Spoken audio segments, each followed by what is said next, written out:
So as you guys know, I like to use analogies to describe how it is that I'm seeing a certain thing about training horses in order to have a visual. I'm a visual person. This is how I visualize things, and sometimes how it helps me understand things in a simple way. So this third principle is going to be something that I compare as to teaching someone or to go underwater. Okay, so if let's say I'm teaching someone to go underwater, but they've never really done it that much, or they are not trained and to stay underwater very long, but I start them by just pushing their head underwater and say, come on, I need you to learn to stay underwater. Well, they're going to feel like they're running out of air. They're going to be claustrophobic. They're going to be fighting back against you and want to come out, and I don't think you're going to be accomplishing anything other than just fighting with this person, trying to convince it that it needs to learn to stay underwater. No, what you need to do from the start is you need to push this person very deep underwater, but just for a very short amount of time, and then allow it to come out for air,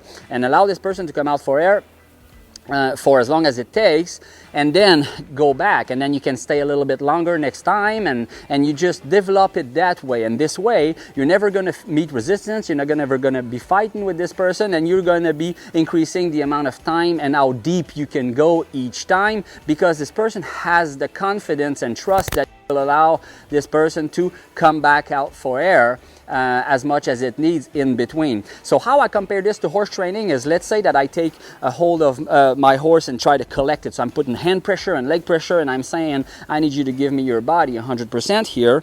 Okay, so when my horse finally does, what I need to do is, even if I know that once after he's done it, and he's only done it for a very quick second, I need to still offer that full release in order for my horse to to sort of come back up for air, and then after that take it back into a deep collection again. And this is how I develop my horses using their body. If at the beginning, just like trying to convince someone to stay underwater early on, I'm just never really releasing, I'm always keeping that person underwater, all I'm going to get is a horse that's going to push against me or fight against me and wanting to come up for air. Okay, so let me give you an example.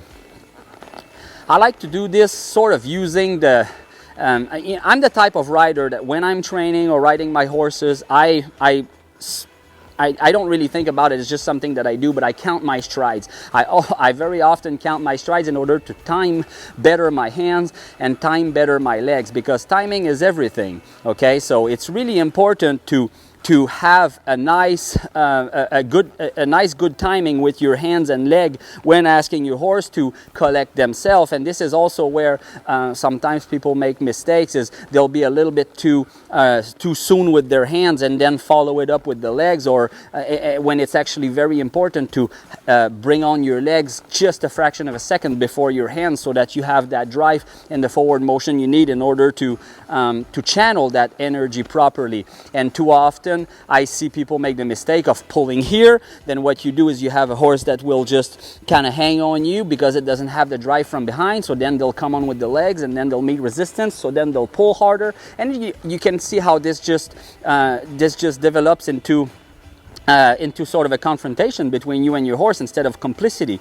Okay, so this is just because this is lack of guidance from the rider. So this is why that I'm explaining this principle in as simple as a way as I can, in order for it to be something that you never forget. Okay, so it's really important to always set the pace that you want to be going with your seat and your legs. Have your legs in a good position, and then increase that pressure from your leg just a little bit. Maybe increase your scissoring position and increase the pressure, and then follow that up with the hand. Okay, so see you there, my horse resisted me here. So now I'm pushing I have hand pressure, I'm pushing with my leg, and I'm waiting until my horse gives me what I'm after. Okay, and when my horse gives me his body, gives to my hand, I'm going to insist a little bit more here. There. And I'm going to release. 1, 2, 3, take. Okay, again, I initiated the contact with my legs slightly and then followed it up with my hand. Good give. 1, 2, 3, take. Okay, so see, I'm offering that release even if my horse is going to stretch out a little bit or get undone. 1, 2, 3, take. Okay, I'm going to repeat 1, 2, 3, take. Sometimes I'll go to 4 or 5. Okay, it doesn't have to be 3. It's just really important to allow the horse to really come up for air, offer that release long enough, and then take a new hold. Okay, so what we're trying to achieve here is that we can take a full hold, a full control of his body, really bring that energy into his body from his neck, okay? Even if we're not channeling that energy through a certain diagonal and yet, because we don't have maybe the control with our legs yet and the control of the shoulder yet, we're just teaching our horse to go forward into the bridle by not pushing on on our hands and bringing that energy into the body. So this is a very simple and effective way to teach our horse to give to our hands and to give to our legs, and how to collect itself, okay, by just 1, 2, 3, take again, okay.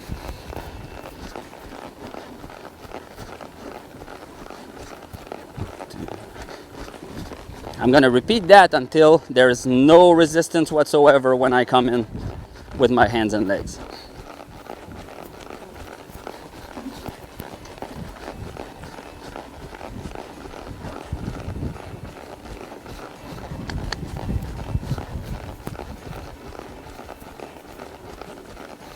Okay. So this was pretty good.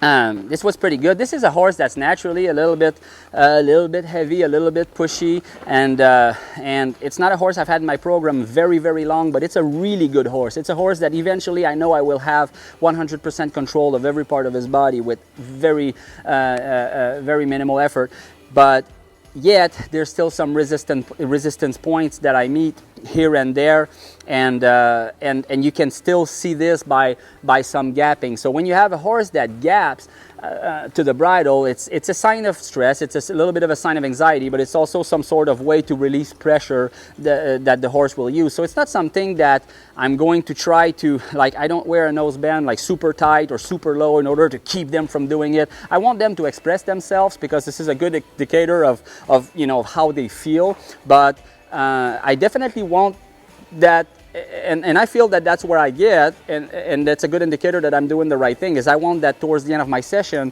or as training goes on over time, I want that gapping to start to succeed and be less of a noticeable thing, and just something that the horse does less and less and less, because he understands and trusts better how to get away and how to channel that pressure when my hands and legs come into play.